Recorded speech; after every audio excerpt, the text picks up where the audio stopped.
ఇదండి బిఆర్ఎస్ అండి. ఎంత ప్రాసెస్ చూసారా? ఈ బిఆర్ఎస్ మినిమం ఒక వర్క్షాప్ అంతా పడుతుందండి. 3 hours పైన డిస్కషన్ ఉంటుంది. మేబీ కాకపోవచ్చు 1 dayలో, మేబీ 2 days పట్టచ్చు.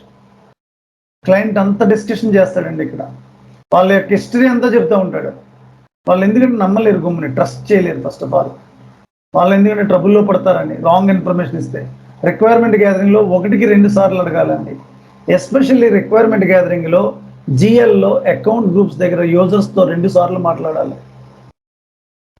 ఏపీఏఆర్లో ఆటోమేటిక్ పేమెంట్ ప్రోగ్రామ్ దగ్గర, బ్యాంక్ అకౌంట్లో బిఆర్ఎస్ దగ్గర, ఎసెట్ అకౌంటింగ్లో జిఎల్ అకౌంట్ సెపరేట్ అవసరం ఉంటాయండి. ఇవన్నీ కూడా స్పెషల్ రిక్వైర్మెంట్ గ్యాదరింగ్స్ అండి. What are all the crucial stages facing to the implementation project? Account group fix చేయటం. అన్ని అకౌంట్ గ్రూప్లు ఒకేలా ఉండవండి.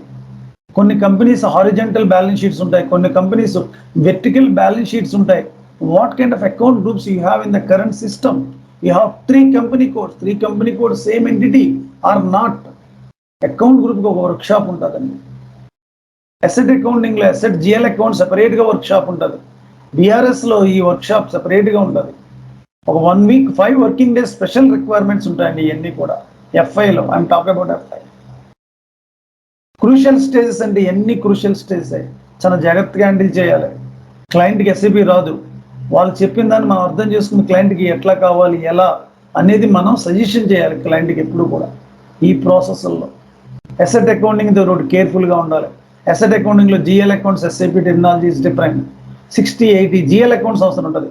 అందుకే when you talk about the account groups, GL accounts, assets, liabilities, expenses, income, అక్కడే మీరు users దగ్గర asset accounts related GL అకౌంట్స్ని separate excel షీట్లో మెన్షన్ చేసి ఇమ్మనాలండి. మీకు ఫ్రీగా ఉన్నప్పుడు, రిక్వైర్మెంట్ గ్యాదరింగ్ బ్లూ ప్రింట్ చేస్తున్నప్పుడే ఫ్రీగా ఉన్నప్పుడు అసెట్ రిలేటెడ్ జిఎల్ అకౌంట్స్ అని మన ఎస్ఐపిలో మ్యాప్ అయ్యి జిఎల్ అకౌంట్స్ సేమ్ ఉన్నాయో లేవో ఒక లిస్ట్ని తయారు చేసుకోవాలి మీరు సెకండ్ షీట్లో.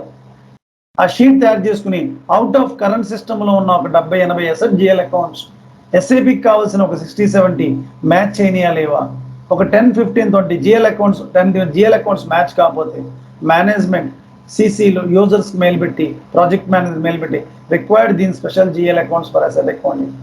అప్పుడు యూజర్స్ మేనేజ్మెంట్తో ఒక మీటింగ్ తీసుకుని అప్రూవల్ తీసుకుని, special approval SIP for the point of view new GL accounts require అని అప్రూవల్ తీసుకున్నాక అవన్నీ కూడా more than 20 or more than 15 ఉంటే LSMW BDC అప్లోడ్ చేస్తారు స్పెషల్గా, or manually created less than that. But more than 20 and above ఉంటాయి కాబట్టి BDC మళ్ళీ సెపరేట్గా అప్లోడ్ చేయించుకోవాలి.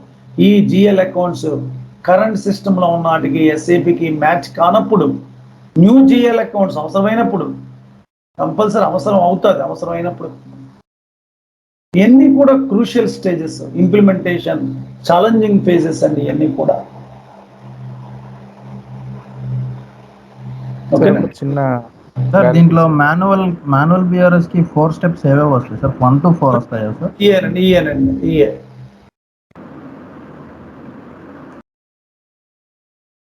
ఇయేనండి. ఇక్కడ ఎంట్రీ పోస్ట్ చేస్తున్నాం కదా sir, expense, invoice and payment, ఇవన్నీ ఏ టేబుల్లో సేవ్ అవుతాయి సార్? టేబుల్స్ బ్యాంక్ టేబుల్స్ ఉంటాయి కదండి, అవుట్ గోయింగ్ క్లియరింగ్ టేబుల్స్ ఉంటాయి, బ్యాంక్ టేబుల్స్ ఉంటాయి. ఒక టేబుల్లో సేవ్ అవుతుంది. కరెక్ట్, ఒక టేబుల్లో సేవ్ అవుతుంది కదా. Bank different, clearing account different, cash account different, charges different, ప్రతి దానికి టేబుల్ ఉంటుంది కదా. ఒక ఇండివిజువల్ టేబుల్, మీకు టేబుల్స్ ఆల్రెడీ లిస్ట్ ఇచ్చాను చూడండి, అక్కడ చాలా టేబుల్స్ ఉన్నాయి కదా. బ్యాంక్ టేబుల్స్ చెక్ చేయండి.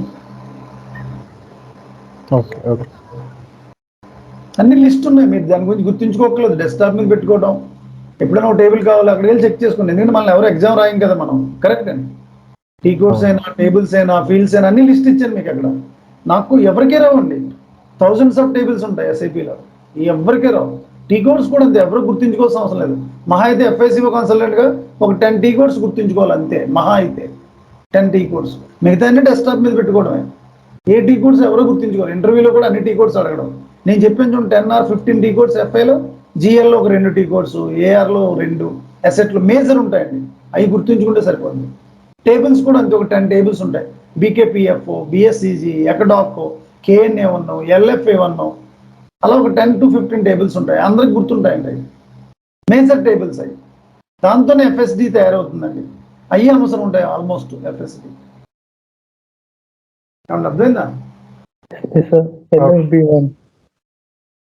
చాలా ఇంపార్టెంట్ టాపిక్ అండి, చాలా ఇంపార్టెంట్ ఆర్గనైజేషన్లో.